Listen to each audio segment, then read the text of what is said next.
Hi everyone, this is Lincoln. Today is the 6th of March, Saturday 2021. Now is 1:20.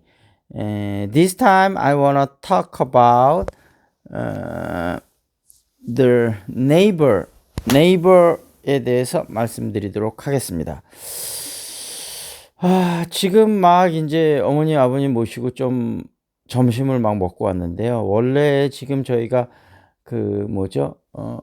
회덮밥 을 좀 먹으려고 그랬는데 예전에 한번 가서 좀 괜찮은 횟집이 있어 갖고 거기 회덮밥을 먹으러 갔는데 그때 저녁 때 갔었는데 보니까 5시 이후에 거긴 저녁만 장사하는 곳이더라고요. 그래서 허탕치고 먹지 못하고 다른 집에 인제 삼겹살을 먹고 왔습니다. 그래서 지금 배가 부르고 그래도 맛있게 먹었고요. 지금 왔다 갔다 한 1 시간 정도 산책을 해서 약간은 그리고 어제 제가 잠을 한 3 시간밖에 못 잤네요. 그래서 좀 피곤해서 운동하기 전에 한 30분 정도라도 쪼끔 낮잠을 쪼끔 자고 그다음에 운동을 하러 가야 될 것 같습니다.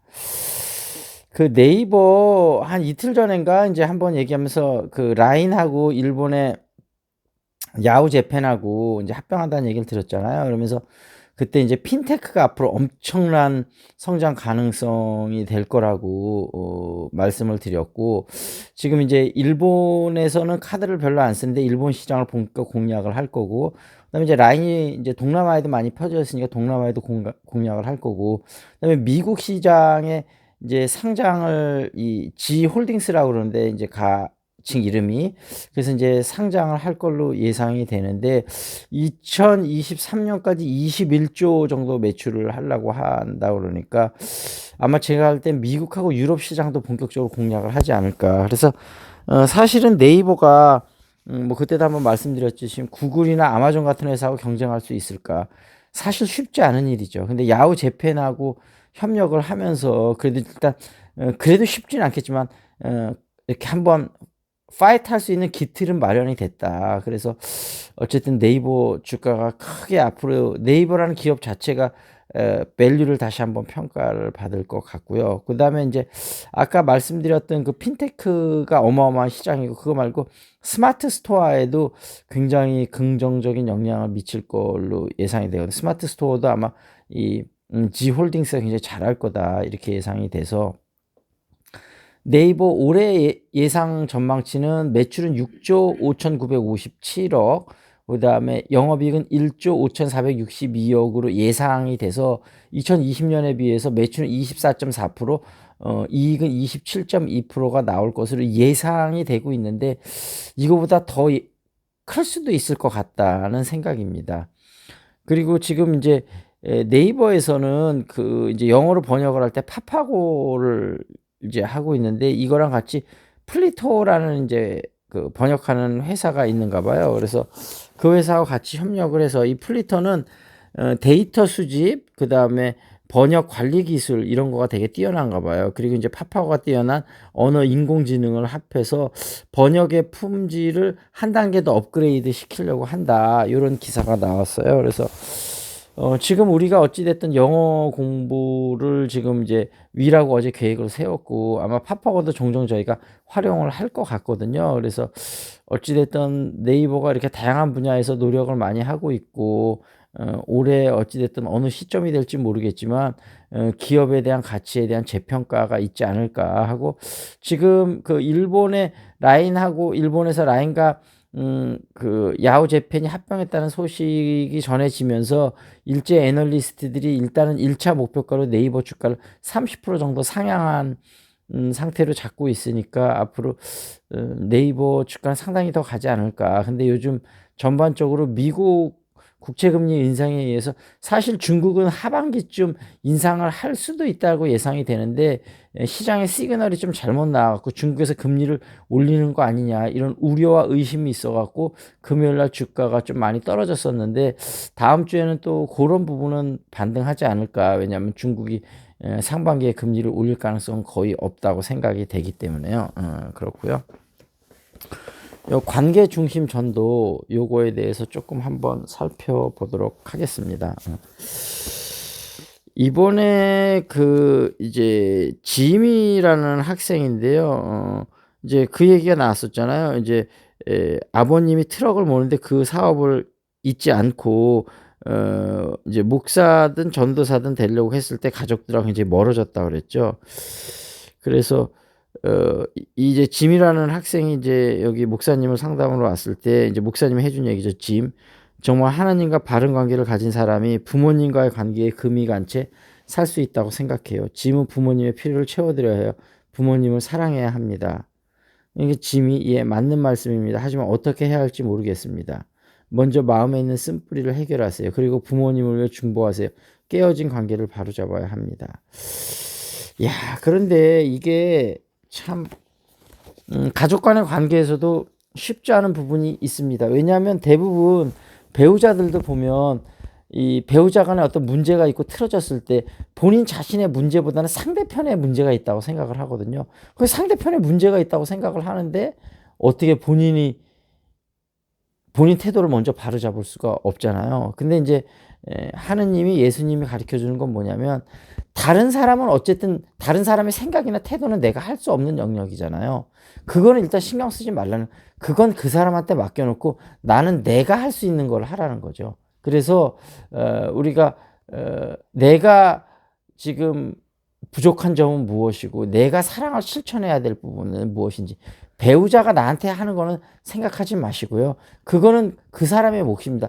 잘하든 못하든. 그래서 내가 그거에 대한 불만을 갖고 고치려고 하지 마시고 여러분 자신이 먼저 변하시면 또 배우자도 변할 수 있습니다. 그러니까 배우자를 탓하지 말고 여러분이 먼저 변하시면 됩니다. 근데 이게 말은 굉장히 쉽지만 실제 실천은 정말로 어렵습니다. 예.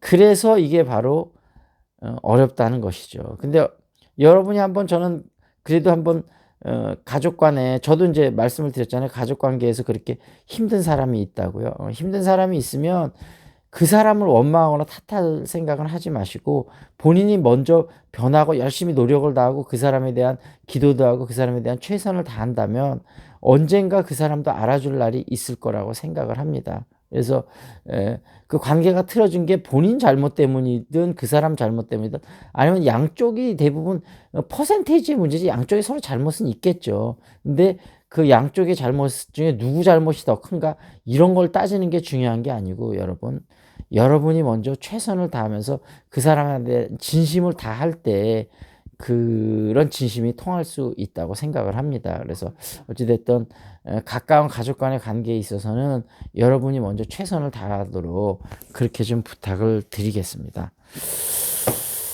그리고 엉클 션의 줌마 영어 여기서 좀 표현이요. Are you satisfied with 이 표현을 좀 많이 하고 있었는데요. Are you crazy about movies? 너 영화에 대해서 아주 열광하니? 그러면 I'm crazy about romantic comedies. 그러면 romantic comedy에 대해서 아주 crazy about 한다는 거고 I'm not that crazy about them. 그러면 난 영화에 대해서 그닥 뭐 싫어하는 건 아니지만 그렇게 막 미칠 정도로 좋아하진 않아. 예, 그런 의미가 되겠죠. 그래서 I'm satisfied with 하면서 I'm crazy about 여기도 한번 해봤습니다. crazy about 꽤 많이 씁니다.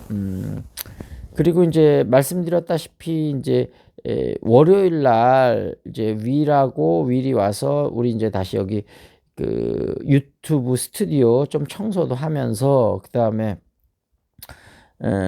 그 교육에 관한 동영상을 좀 찍는다 그랬잖아요. 그래서 여러분들도 한번 이 영상을 보시는 분들 중에 이제 학부형님들 한번 생각을 해 봤으면 좋을 것 같아요. 본인 자녀들을 위해서 본인은 어떤 교육 철학을 갖고 아이들 교육에 임해야 할지 교육 철학이 없으면 계속 흔들리게 됩니다. 그래서 그 존 리가 그 유튜브에서 이제 어떤 국회의원하고 인제 하는 얘기 중에 그런 얘기하거든요. 이 우리나라가 지금 아이를 안 낳는 게 되게 큰 문제잖아요. 근데 그 두 가지 큰 문제가 하나가 있는데 하나는 교육적인 부분이 너무 교육에서 부담이 가고 아이들이 교육받으면서 행복해하질 않으니까 부모들이 자식 낳는 게 부담스러운 거죠. '아 우리 자식들한테 또 이렇게 고생을 시켜야 되나?' 이런 생각이 있는 거고요. 그다음에 또 하나는 경제적인 부분에서 둘이 맞벌이를 하지 않으면 살기 힘든 게 요즘인데 문제는 맞벌이를 하게 됐을 때 아이들을 믿고 맡길 양육할 기관이 별로 없다는 거죠. 이런 것들이 해결 안 되는데 어떻게 출산율이 올라갈 수가 있겠습니까? 그러니까 우리가 근본적인 부분을 좀 터치하고 해결을 해야 될 것 같거든요. 그래서 존 리는 거기서 주식에 관해서 우리가 장기 우량주를 투자를 하면서 어떤 경제적인 어려움을 좀 극복을 해 보자. 그리고 그다음에 교육 제도는 과감한 개혁이 필요하다. 이런 얘기를 좀 하고 있는데 나름대로 일리가 있고 공감이 가는 얘기라고 생각을 하고요. 그 교육 제도에 관한 문제점과 앞으로 어떤 식으로 우리나라가 해야 될지 그런 거에 대한 방안은 월요일 날 윌하고 얘기해서 또 재미있게 제가 많이 풀어내 보도록 하겠습니다. 많이 관심을 좀 가져 주시면 감사할 것 같습니다. 자, 여기서 마치겠습니다. That's it. This is Lincoln. See you next time.